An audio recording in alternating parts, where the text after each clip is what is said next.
Hey guys, today we're going to be talking about the Digex C50 Pulsar. As you probably heard on the podcast, this is my night vision of choice. But that's the unit itself. It's very slim and sleek, as you can probably tell. Looks very similar to a traditional scope, and that's they designed that with this in mind. So it looks, by all intents and purposes, a normal scope, very sleek and ergonomic. So a couple of features on this. Obviously, it's a little pop open, and it's silent as well. So when you're opening, there's no click on the open for the lens cover. A little feature that they actually will start at the top of the scope. So a little feature that they kind of corrected last year. As you can probably tell, you see that little, just close that there, this little thumb grip here, that's the switch between day and night function, right? So again, I was finding this difficult on the older model because you're trying to get your hand around it, your IR is mounted there, so it's just a little bit difficult. So they've corrected that. There's a little handy little thumb piece here, and you can also tell then if you're exactly in the right position. So that's and we're working towards the middle of the gun, or the middle of the scope again here. So this is where this is, I think, differentiates slightly to other night visions. The length of these two of the tube here, so this gives you a little bit of more control when you're on the rails, if you want to scope further back towards the stock or further forward towards the muzzle.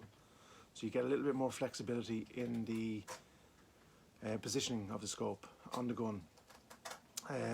Here is just your clicks open for your external battery. That's the little battery there, external battery. You obviously get a charger on this port here. That clicks off there. That's the internal battery charger. There's an internal battery charger or battery in this unit, and an external battery, which is kind of cool. Let's click this back on now. And it's going to make a, there we go.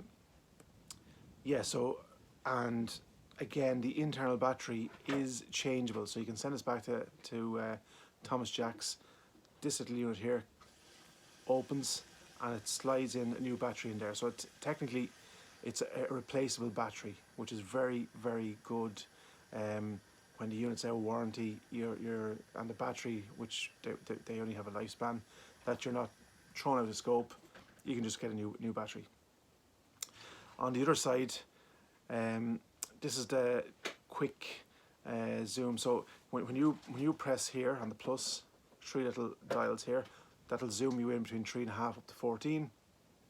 But if you want to switch between the different levels of zoom, this can, and again, that's silent. I don't know whether anyone can hear that or not. You can feel the clicks, but it's silent. Again, that's not by accident, that's on purpose. So there's a couple of little cool features that hunters will probably appreciate. You have the record button. There's 16 gig of internal memory built into the unit.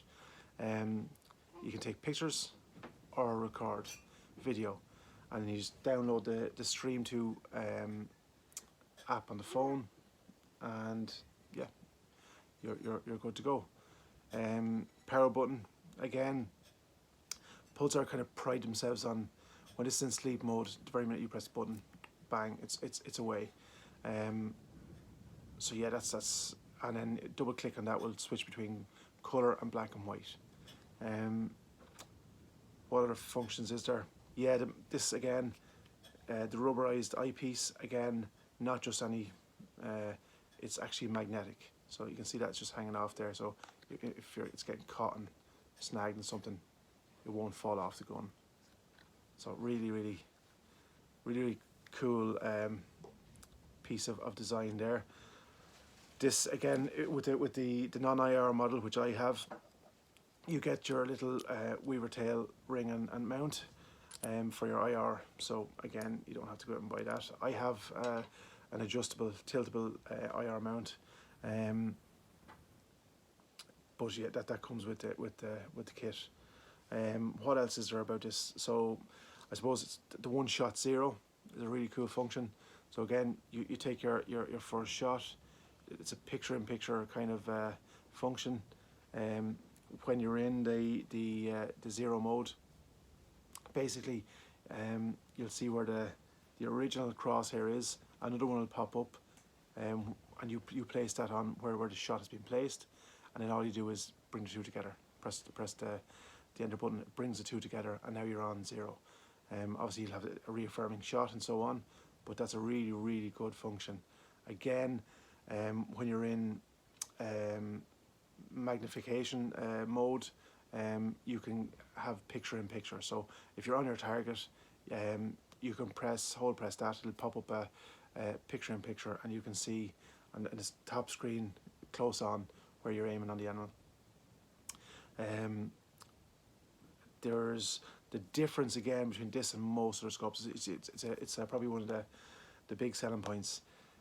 This will pick up ambient light. So for a lot of people who are foxing or maybe coyote hunting, stuff like that, as we all know, they're probably getting a little bit keyed into even to the red and white light now. Is they're very in tune with that, and even some foxes now, they do know the IR is there. We've spotted it before where the IR is on and they know that there's something there.